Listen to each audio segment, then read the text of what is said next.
Hey, welcome into the Big Ten Huddle. I'm your host, JR, and we're not on Twitter because Twitter's busted. I don't know why, but it is the way it is. Elon, Yeah. Elon. So I'll have to tweet the show out later on. But we got Kent with us, as always, here to do our Power Rankings episode of the Big Ten. Our pre-Big Ten tournament Power Rankings should be a really fun time to talk through these things. A little bit of a crazy weekend. We had Oregon going to overtime with Washington. Didn't see that coming. Knew it was a rivalry game. There was something that happened at Michigan State. Michigan State won a basketball game, but there was something that happened there. I don't know if we need to talk about it. It is what it is. And then obviously the big upset was Penn State upsetting Wisconsin, but then Iowa taking down Nebraska, almost just as big of an upset considering Nebraska is now out of the Big Ten tournament because of that. Kent, man, how were you feeling this weekend? It was a crazy weekend of basketball. When you say it like that, it's the best drama on planet Earth, really. Like live sports is the last real reality show, right? Like it's actually something that you don't know what's going to happen each week. And crazy, man. It's funny. You said I didn't see that coming with Oregon going to overtime with Washington. I didn't see it. I didn't even watch because there was no reason to watch that one. And we've been talking about this for a while, like how the games have mattered for Big Ten tournament seeding and for NCAA tournament like bids and things like that all the way up until the end of the season. That was the last game of the season, and it literally didn't matter for the seeding anymore for the Big Ten tournament. So I straight up just didn't watch it. And I looked at that last night and I was like, wait, they got pushed to overtime? That's crazy. But yeah, man, just so much fun this weekend. And I hope that the games coming up this next week for the Big Ten tournament are just as fun because I'll be there. I'm so excited, man. I'm giddy about it. I'll be there in 2 days. Can't wait. Yeah. The Big Ten tournament's going to be so much fun. A lot to get to leading into it. If you want, you can check out me and Frank, the stat tank from Boiler Express. Last night, we went through and picked the entire Big Ten tournament. We were labeled as haters of multiple teams, and that's okay. We'll be haters. But one of the teams we were labeled as a hater for is Illinois. And I feel like I got to give Illinois some props in the power rankings today. Kent, they are up to third for both you and I. Now, you and I both have our top three exactly the same. Michigan State, Maryland, Illinois. Gets a little bit dicey after that. You're higher on Oregon than I am. I didn't really move Purdue, although they lost to Illinois. I felt like that was a game that was more about Illinois just being great and doing a great job showcasing, what could be the ceiling of this team. And look at this. We got John here. He says he loves the new graphic. John, I'm glad you like the new graphic. I'm doing my best here to. I wanted to mention that too. So shout out to John for bringing that up. I just didn't want to cut you off, but I also enjoy the new graphic. It looks clean. All right, good. I appreciate that. We got Caitlin here, ILL. There you go, INI. I'm sure Philip will finish that there for you in there. And look at this. We got Sunny Verma, host of Locked On. We just got the Illinois party today, Kent. I mean, they came. They knew they were going to raise up in the power rankings. We teased it on Saturday night. They knew it was going to happen, so they showed up. I love it. Welcome in, Illinois. And I'm glad that I think that they're going to be happy that we both have them right at 3. But let's be honest, like that's exactly where they belong right now, even though we're looking at a team that's seeded 7th in the Big Ten tournament right now. So I feel like it's going to be really easy and lazy for people once Twitter does start working to reply and just be like, well, the standings are out. We don't need power rankings anymore. Well, you still kind of do, though. Like, who do you want to play this week and who do you not want to play? Like Maryland's hot. Illinois is hot. Michigan State is the hottest right now. So it still matters like who's playing well at the moment. It's not just like what's happened the full season. So yeah, Illinois looking really good, man. I wouldn't want to see them this week. No, I wouldn't either. And it was really tough on the bracket. I think we had Illinois and Maryland going up against each other, and I was like, these are 2 top 3 teams in my bracket, so I have to pick one of them. But it was one of those situations where I'm like, which child do I pick as my favorite? I can't. Right. I can't. Yeah. So I really like both of these teams. I guess I could have just went with Kevin Willard, losing it. But Kevin Willard's had a good job this year. I got to give him his props. I got to give him his credit when it's due. So, yeah. Kent, Frank and I talked about it last night. If you want to say anything about it, feel free. If you don't want to, that's okay. Anything on the Michigan State Michigan drama yesterday you want to talk about, or you just want to skip over it?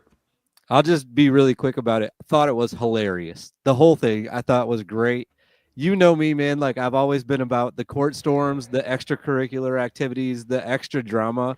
So anytime that something like this is happening, we got people doing like I just saw Ant Wright like late last night did a full 8-minute breakdown of what happened in that like 30 seconds. And like when anytime you can get something like that, it's just so fun.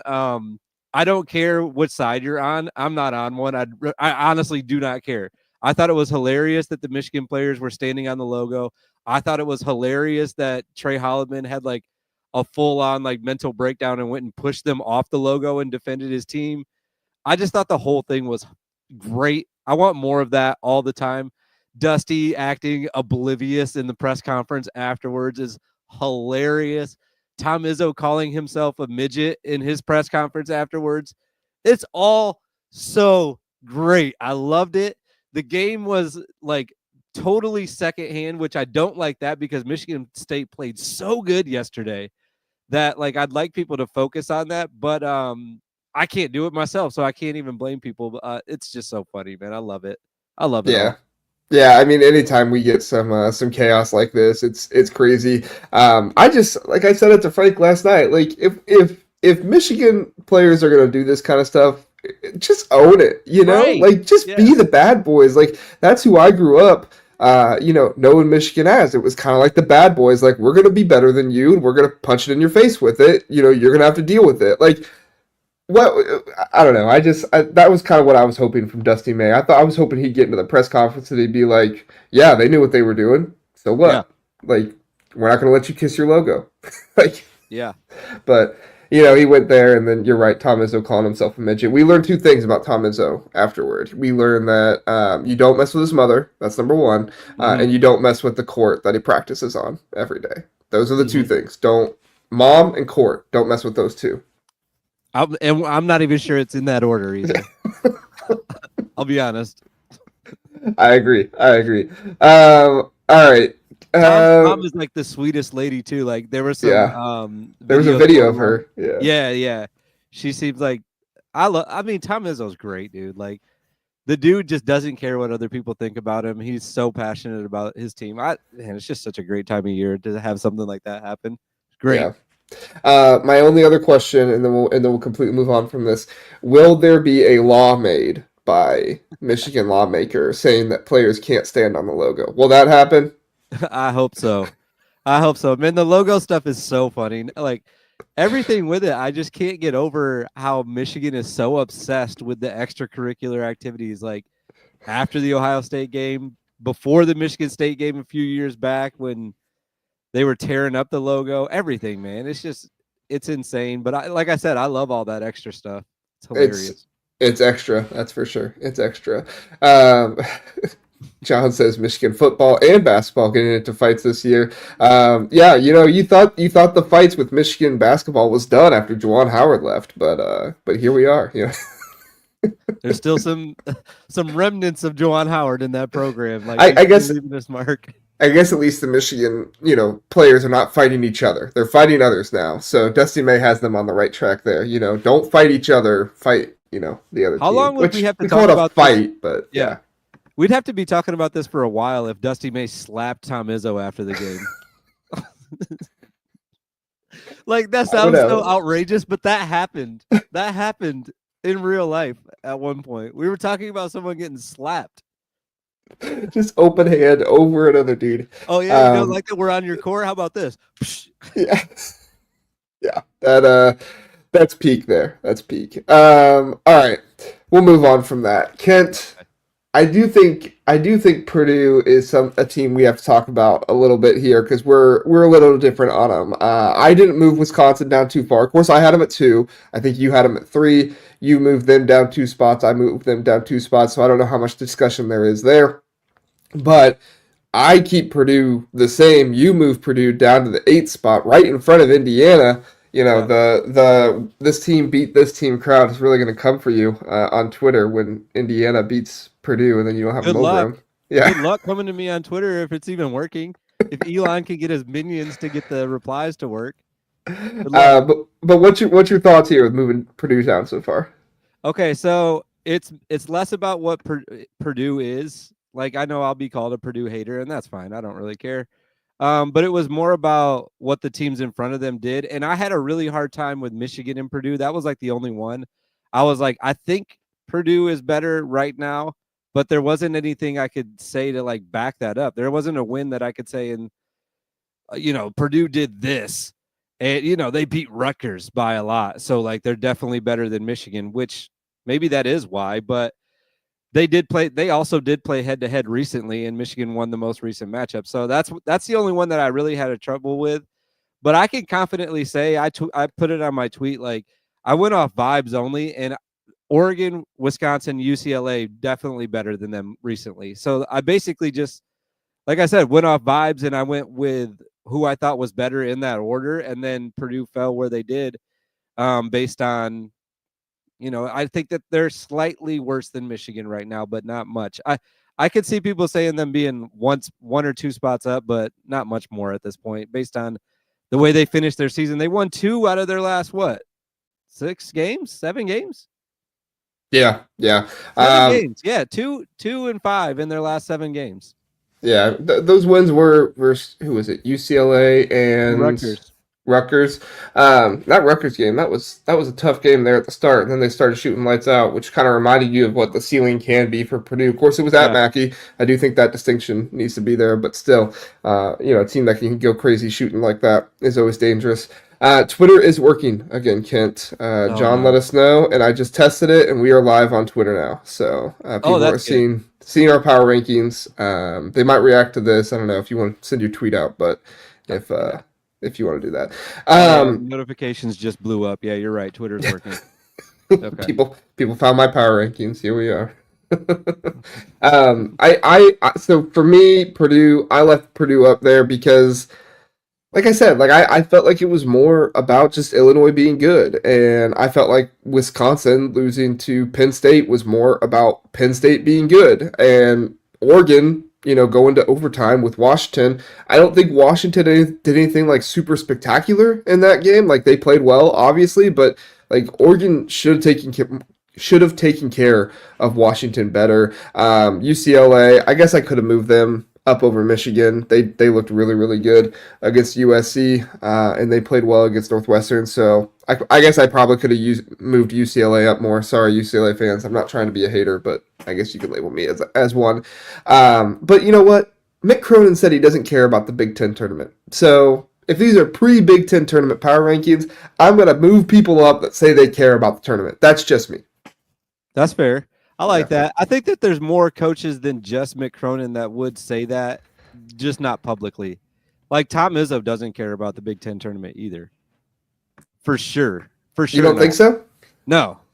No. I feel like he may have been on record saying that like a few years back, but like all he cares about is his team playing the best. He said this yesterday.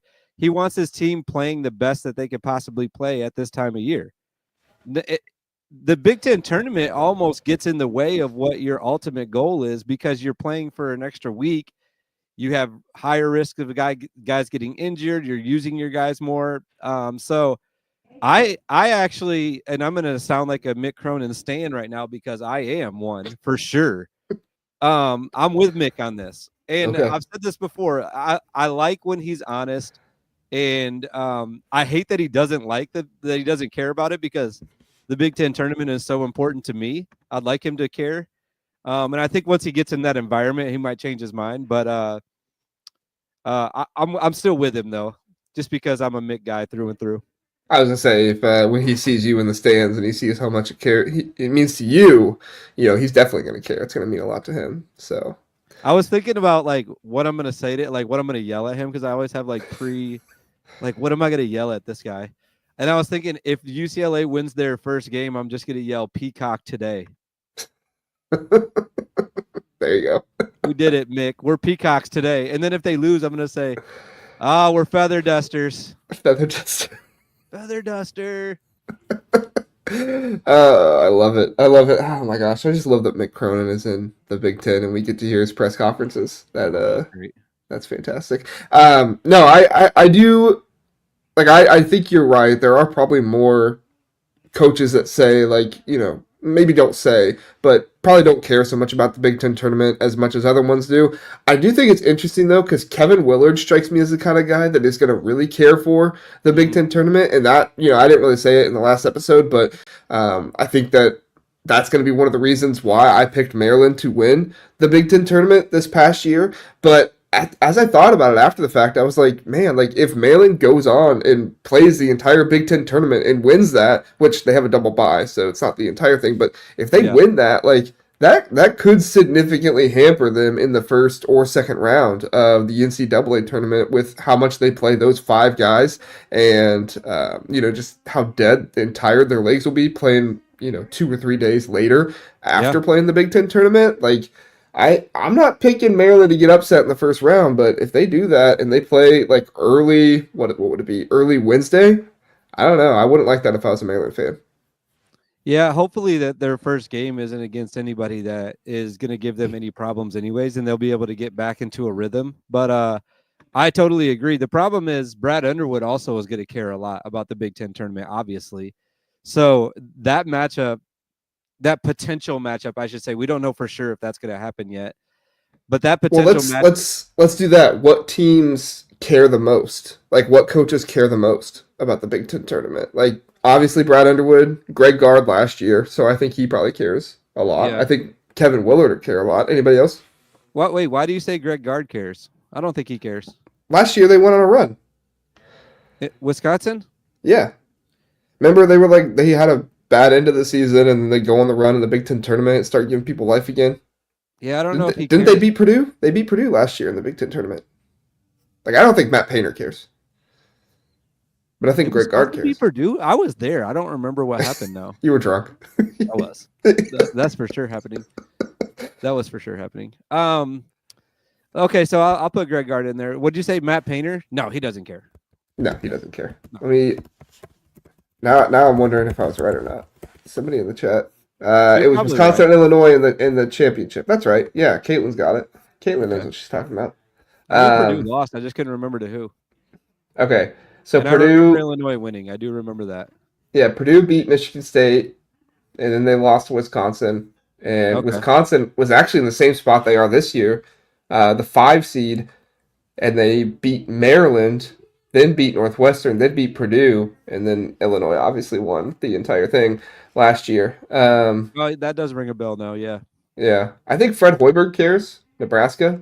Like, they were a 3 seed last year. They stomped Indiana, and then they played Illinois. There. Oh, yeah. I'm stupid. That's the issue, is Fred Hoiberg does care. Fred Hoiberg is begging for like other coaches to give him their bid. Like, hey, I care so much. Please give me your bid. Dude, come on. I really want to go. Fred. You're not invited this year. Mike Woodson's gonna care a lot. Yeah. Oh yeah, dude. I'm cheering for them so hard, and they're about to have some crowds there for those games. Like that early morning Thursday game or whatever it is, early afternoon Thursday game against Oregon is about to be crazy. Crazy. I can't wait for Indiana. I hope they win the whole thing. I hope they win the rest of their games, man. I just love it. John says, don't remind me of the Kasai game. I apologize there, John. I do remember that now that, there's a reason that Nebraska got to 93 in that game, and his name was Kasai Tominaga. So I love that he just got brought up while we were talking about Indiana. Have you ever seen the clip of Mike Woodson saying his name? No. I gotta send that to you. It's Kasai or Tominaga? Tominaga. Here you go. Tominaga.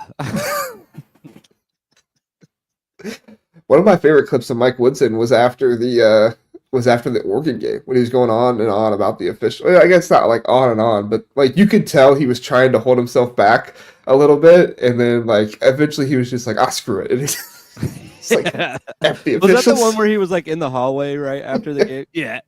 He was so mad. Which, by the way, hallway losing in hallway post-game interviews way better than all the other ones. Yeah, Like give them you put him in front of a mic, and it's like, okay, I gotta be, like buttoned up and stuff like that. Like you put him in the hallway, the camera is like right, like they are like this close to the camera.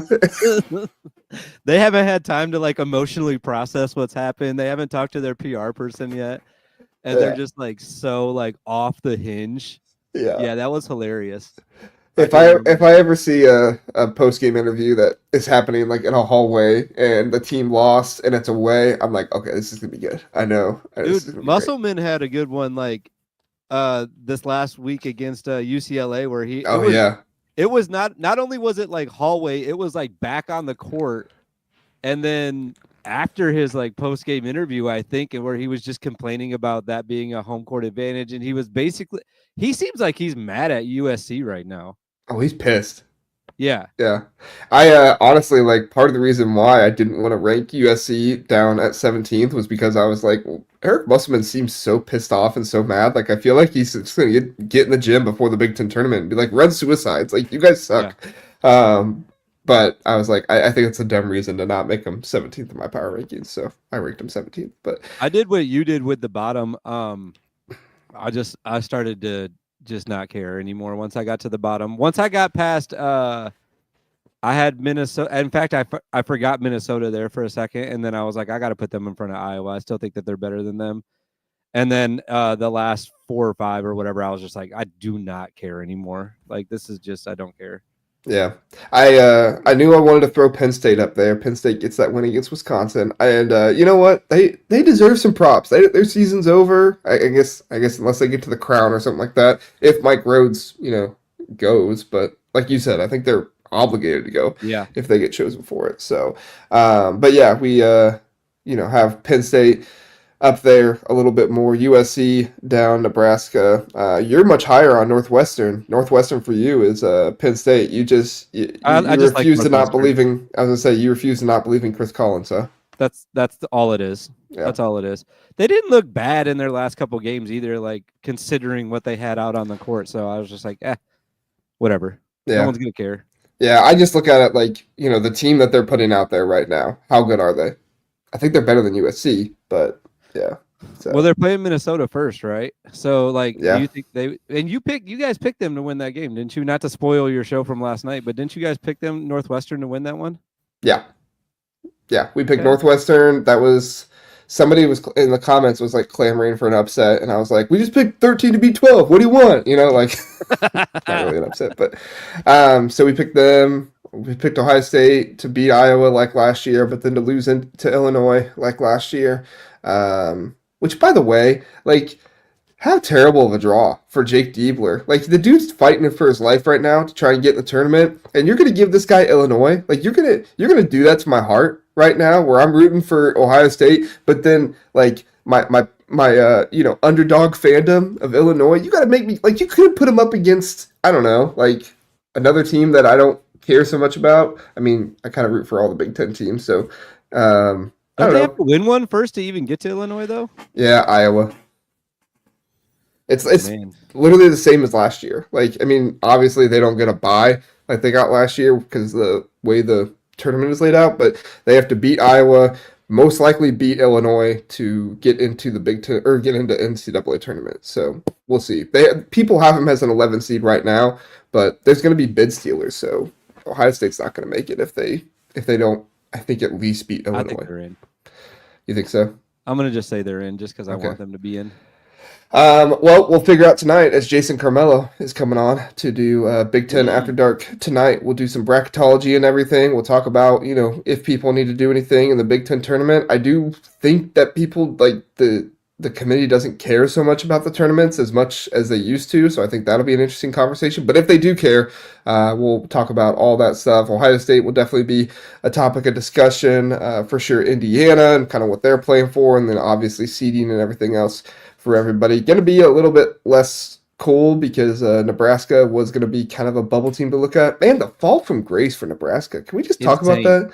Like 3 weeks ago, they had like a 90% chance to make the tournament. They're not even in the Big Ten tournament now, man. Like what happened to Nebraska? They just started doing what I thought they were going to do all year. I'm not going to lie. I've been off Nebraska since the preseason, and I was like, not here. You know what? I'm just going to put them on blast real quick. Okay. Do it. My Big Ten tournament tickets were supposed to come from Nebraska, and they got denied this year after they gave them to me last year. So I very much was, and it wasn't me, it's somebody else. So I can talk junk about them. But a season ticket holder friend of mine did not get them this year after we got them last year. So I wanted them to not be able to come either. I was like, you guys aren't going to give me tickets. You don't want me to go. I don't want you to go. So the fall from grace for me was beautiful. I loved seeing it. Like, I didn't want them to be there anymore. So, but the actual basketball stuff, though, I've always felt like this team was just not built to be a winner. Like when they were like on the cusp of making the NCAA tournament, I was like, I had to go back and look at their wins that they actually got. It was a team that last year was unbeatable at home. This year they've lost. It feels like every time I turn on a home game for Nebraska, it sounds like a library, and they're getting beat at home by bad teams like Iowa. Like, that's insane to me. So they're 10-6 at home this season. 10-6. Wow. Yeah. That's not good. Yeah, not good. Sorry, I wonder how many of those games were non-conference too, because that means they were what, like they probably split their home games then, right? Or their conference games, or even worse, they were probably 4 and 6. They did not lose a single non-conference game at home. Their only non-conference game they lost was St. Mary's, and that was on a neutral floor. And the Creighton they won was even away. So, yeah, they did not lose a single game at home in the non-conference. Which they played at Hawaii. I forgot about that. They played at Hawaii. I forgot about that too. When was that? That was December 23rd. Oh, that's right. It was the Stan Sheriff or Classic or whatever. No, Stan Sheriff Center. What's that called? Hawaiian Airlines Diamond Head Classic. They won the championship, so Nebraska didn't make the Big Ten tournament, but they won the Hawaiian Airlines Diamond Head Classic Championship. Put the banner up. I think they should hang a banner for that. Yeah. MPBA. Yeah. Do they give out banners for Hawaiian-based yes tournaments? It's just a lay. It's like a lay that's like... There's one single lay hanging up the rafters. Yeah, like you look up there and you're like, man, did they have like a party in here or something? They forgot to take that down, but no, it's actually it's a championship banner from Hawaii. Somebody says that to Fred Hoiberg. He's like, no, it's supposed to be there. Fred, we're gonna go up there and get that laid out. No, don't you dare. They go up there. There's like a tiny, like it just says 2024 champions. They got a zip tie on it. Oh, that'd be hilarious. That would be hilarious. Did you hear? I know I'm going back to UCLA, but did you hear Mick Cronin saying they only hang championship banners in Pauley? Yeah, because he said the Big Ten tournament ones, like that's what started the whole thing. Didn't he say that those go in the practice facility or something? He was like, yeah, he was like, we might put a little one in the practice facility. Dude, I love him so much. I could do a whole hour just on Mick Cronin, I think. We need to. I think next year would be so funny if, like, a morning after UCLA games, if you and I came on here and just listened to the Mick Cronin post game and just made comments on it the entire time through it after every single post game. That would be hilarious. He's had a couple duds this last couple weeks though with the post game stuff, but his last one was pretty solid. It's March. He's tired. Yeah. Give the guy a break. Yeah, he's traveled a lot. Just ask him. Yeah, I'll tell you. He's traveled a lot. So Kent and I, before we got on here, we were like, how much are we going to actually talk about power rankings? Because this is probably, I don't know, are we going to do a power rankings after the Big Ten tournament? Is it probably our last power rankings of the year? Yeah, right? For me, it's my last one, I think. Yeah. I'll come back on the show and do one just for you, but if you really want to, but I don't think it's necessary going into the tournament. I think this has got to be it. Yeah, I think this is probably it too. I don't think we need to do another one. So, I mean, if you guys really want us to. I'm about to be cashed out next Monday too, by the way. So, like, I'm not going to be ready to do a show. Yeah. Yeah, no, I agree. I'm right there with you. So these are probably our final power rankings. Obviously, things would get changed and stuff like that based on how the tournament goes, I'm sure. But overall, like, Penn State, congratulations, you made it up to 13th. Nebraska, sorry, you fell down to 15th, and it's just kind of the way it is. So anything overall that you thought from your power rankings would be different from the beginning of the year than how it played out, Ken? Obviously, Hmm. Michigan State, I didn't expect them to win the conference. Many people picked them to be fifth, sixth, fourth, something like that. So credit to Michigan State there, but I think probably the biggest thing for me is Maryland at second. Like I did not expect Maryland to be the second best team in the Big Ten this season. Yeah, no, me neither. I actually did a side by side yesterday with my preseason predictions and like where the seed lines are, and the biggest ones that I missed on were Maryland. My preseason pick for Maryland was 14. Yeah, really bad. But there was so much unknown about this team going into the season. Like nobody knew Derek Queen was going to be that good. Well, and my team like that was Wisconsin because Same. nobody knew that John Tonji was going to be an All American, Right. right? So those were my two that I missed badly that way, and then obviously the one that I missed badly going the other way was I had Indiana at 1. To in the preseason, and then who was We the both other had one that? Indiana at one. We both got fooled. Oh, and then Rutgers I had like number 6 as my preseason. Yeah. So that was kind of bad. It wasn't that. I mean, that's not I my mean, fault. they're 11th in ours. Like that's not the worst. They made the Yeah, but in tournament. the actual, I guess the actual ranking is 11 as well. Yeah, I was So gonna that say makes they're pretty sense. close to there. Everybody looks at Rutgers and like, oh, they're awful. Like they're down there. No, they're like middle of the pack in the Big Ten. It's kind of crazy. Yeah, Um, so those are the big ones that I feel like I missed on, but like overall, I expected some chaos. I think that the story of this year and how it'll be remembered for me is just the roller coaster ride that was Indiana basketball, though. Like starting out as these guys are for like I had people in my comments yesterday like, dude, you're so stupid for thinking Indiana was going to win the conference. Like, was I? Like, go back and look at anything anyone said in September or October. I feel like everybody was all over Indiana, and then the massive fall off back to like where they're basically at now, which is not like the best team in the conference, but fighting back and battling a team that like I don't think that Oregon is excited about playing on Thursday. So yeah, I think that's the biggest surprise for me is just the roller coaster of Indiana.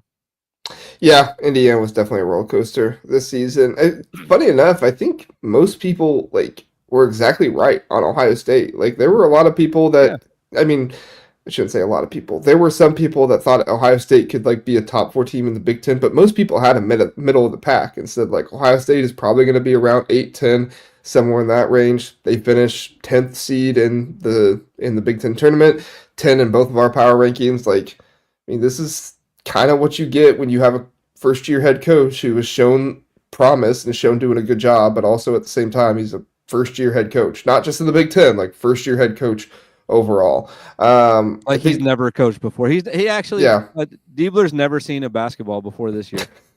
Did you first guys time know that? head coach, first time head coach. They just brought him out. They just brought a guy out of the stands. Hey, do you want to coach basketball next year? He's like, sure. Yeah, right. And then he upset Purdue last year, and they were like, let's keep this guy. I really do think that is the thing that happened that really like catapulted Jake Diebler into everything else. Absolutely. And, it's great. And then he beat him again this year. So apparently Jake Diebler just has Matt Painter's number. Purdue So killer. Purdue killer. I did get I think you commented on this, but I got the whole bottom 3 correct in my preseason yeah. to postseason. So I got Nebraska, Penn State, and Washington nailed. I did pretty good on some other ones. Like I had Purdue at 4. They technically did finish. If you ask Russ, they did finish in 4th place. And you can do the order however you want. It doesn't really matter. They just do the seeding with the tiebreakers. That's the only reason. Did you know that that's the only reason they do the tiebreakers is just for the tournament? It's not for the actual standings. The actual standings. I think I pointed it out. Like the actual standings are just alphabetical. Like the Right. the tiebreakers still are in the actual standings, but I I'm don't just kidding, Russ. If you're watching, I love you, brother. know. I mean, in the actual standings right now, like on the CBS Sports app, like UCLA is one spot above Purdue. Wisconsin is what, fourth? So yeah, I mean, like that's not alphabetical, but it's also not. right for the seedings, right? Like UCLA is the 4th seed, Yeah. right? Yes. UCLA So is the 4 seed. I don't know why they have UCLA and Wisconsin mixed up Double there. by Mick Cronin, which, by the way, he needs that. Like, he needs the rest because that's a lot of travel for him. I don't know if you heard that, but UCLA had to travel quite a bit this year. So them having an Yeah, extra day is very helpful for him and his kids. yeah, yeah. Um, Jeff Park says, kind of speaks to the fact that the portal is a huge risk. You pay Carlisle and Rice a ton of money. You have to start them. Yeah, I think Rice is starting or has been starting. Miles Rice. It just the portal to me, like if you have to go to it like Dusty May did, like sure, do it. But like if you're Maryland, Kevin Willard can't get like he can't finish what is it second in the Big Ten this year and be like, oh yeah, this is my path of success from now on. Like you can't rely on that. You did a good job this year. You got 5 guys that work together really well. But the portal is so hit or miss. You can't rely on it. I really think the portal is best utilized when it's finding 1 or 2 guys here and there. And Illinois gets labeled as like these portal makers and everything, but I mean it's not so much the portal as it's like Brad is also going overseas and getting international talent and bringing them on his team as well. So that's recruiting. That's not portal stuff. So when you bring like Avicic was technically a sophomore this year. I forget why that was, but I mean really he was a freshman. Kasparis Chakonis was a freshman. You did get Trey White and Kylan Boswell and a couple other guys from the portal, but it wasn't like Maryland where it was kind of all portal. Derek Queen was pretty much the only freshman on that team. Everything else was portal. And then Deshaun Harris Smith hasn't turned into the 5-star that they, thought he would be yet. But yeah, it's interesting. Yeah, I've said that for a while. I think it's got to be a mix. You have to do both. Sucks. Yeah. I feel really bad for the coaches in this conference too because they don't make a lot of money to be spending all the time doing both. So hopefully, just the love of the game, Kent. The love of the game. It's for the love of the game. They really care about the kids and like building a program and the fan base and the boosters and everything. They just want a community that they can like attach their name to, and really they care about the kids. That's really all it is. They just want to build, strong young men that are going to be good family men. That's all they really care about. So if they can find the right guys that fit their program, it's just tough, man, to do portal and to do the recruiting. I don't know how they do it, man. And prayers up to them to be able to do it again this year. You are so sympathetic. Caitlin says because he's 22 and the NCAA is annoying. Yeah, Avicic because he's older. I guess he can't be a freshman. Whatever.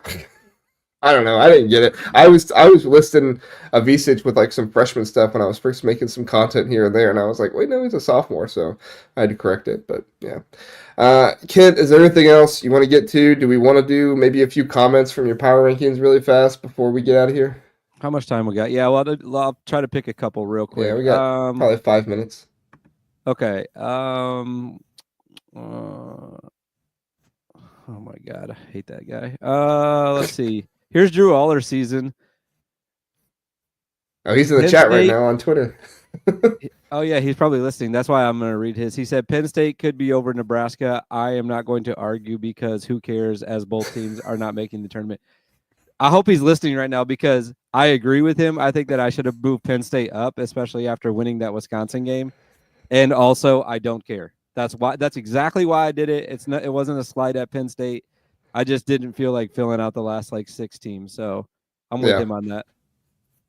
Yeah, no, I'm with him on that. He made a comment here in the chat too about it, and I was going to say something, but I had the same comment as him. It's like, who cares at this point? Yeah, I had someone call me the R word just now. Oh, wow. That's a little harsh. Yeah, especially because who cares? That's mean. Yeah, not called for. Not called for. All right, Michigan too high, and then right after that, Oregon's too high. And I don't care about Michigan. I'm not going to sit here and cape for them, but I will do it for Oregon. Okay. Oregon has won 7 games in a row. The only other team that can say that right now is Michigan State. So we're doing power rankings. Like, I will say that I actually do think Oregon's in the right spot because right now they're playing the best. I know they didn't have like the toughest games, but during that stretch, they did go to Wisconsin and beat Wisconsin. So they have that one. And they have 7 in a row. if I'm a basketball coach, I'm pretty excited about winning 7 in a row going into the Big Ten tournament. And I feel like they deserve some credit for being able to string that together. Oregon is not better than UCLA in any way. That's going to be my last comment. Sure, I agree. UCLA beat them twice, so that's fine. I was saying, you have them over UCLA. Really what it is, we just, if Mick Cronin doesn't care about the Big Ten tournament, why should we care, right? Yeah. So, yeah. The only other thing we do need to bring up, since we talked about the Michigan State one, people really seem to like that I tweeted it out. But the Juwan Gary leaving the floor, Nebraska, the Iowa players, I mean, congratulating him and kind of sending him off well and stuff there. I do think that there's kind of a beauty to both sides of rivalries. Like there's a beauty to, the disrespect and stuff like that. Like we love that. We love the drama, but the respect for your competitor. And I'm not saying Michigan didn't respect Michigan State, but just in that moment, the respect of the competitor for, Iowa to have that for Juwan Gary, Gary and his emotion and everything he was going through in that moment. If you didn't see it, go check out the Big Ten Huddle on Twitter. I somebody else videotaped it, but I just figured I'd post it again because there was a lot of Michigan State talk. Any thoughts there, Kent? No, I like that. I thought that was a good timeline cleanser last night. When I came across that, I love Juwan Gary. I love. I liked seeing what Iowa did because, like, not to get all emotional about it, but like that's actually what we would prefer to see at the end of a basketball game is like these guys have mutual respect for each other and like they're all competing, trying to get to the same goal. And we've all been a part of that. Like the great wins and the bad losses, it sucks. Like I feel bad for Juwan Gary. Like he really wanted that game yesterday. He actually played pretty well, I thought, yesterday. So it's not his fault that they lost, in my opinion. It's not his fault. They lost most of their games, actually. But to see Iowa take a moment and like recognize that was a tough loss for him, and his season, his career essentially over now in his last home game, it was really cool. I like seeing stuff like that. Yeah, it was a really cool moment and just really cool overall to see the way Iowa treated him and everything else. So yeah, like I said, kind of on both sides. The the hatred and stuff like that is fun to watch, but also the I don't know if you saw it right after that though. Fran McCaffrey slapped Fred Hoiberg. Well, that's fine. Fred Hoiberg wasn't crying. He didn't just stare at him. That's what I would have rather seen. Like somebody got slapped. Like I'll never get over that, dude. The fact that a head coach in the Big Ten slapped an opposing coach. I wish it was Greg Gard. Like that would have been way better. Yeah, if he actually slapped like Greg Gard, not one of his assistants, that would have been 10 times better. Would have been way better, but yeah. Oh, I just can't believe that happened, and we live in a world that just existed. And he kept his job too. We're okay with it. He kept his job too. I know, that's the crazy part. Did he even get suspended for like 2 games or something like that? It was something, but like it was that, and then he kept his job after he fought the trainer for Michigan too. Like they fought at a practice. Allegedly. Okay, allegedly. It's not like he had a history of getting into fights with people or anything. Oh my gosh. All right, we're running out of time. We got to get out of here. Kent, thanks for joining us all season for the Power Rankings episode. We'll still be making off-season content on the basketball channel. This is the cross show we were doing for all season long, so I'm sure Kent will be on the basketball channel in the off-season and stuff like that. Probably won't see him every single week because Kent does have a life outside of Power Rankings. I hope you all know that. Okay. Not really. I was going to say next week, give me a day that you want me to come on. Are you doing After Dark every day? If there are Big Ten games on the NCAA tournament day, I'll do it. No, I meant like for the tournament, Big Ten tournament. Oh, yeah. Okay, so if you want to pick a day, I'll come on like from the hotel. It'll have to be, and I know you got to go. Also, real quick, go watch Locked On Spartans. I think it's tomorrow. I'm going to be on that show. There you go. So all right, doing a big tournament, Big Ten tournament like preview, basically. All right, I'm done. Go. All right, later, guys. Thanks for coming in and watching. Thank you, Kent, for being here. We'll have a good one.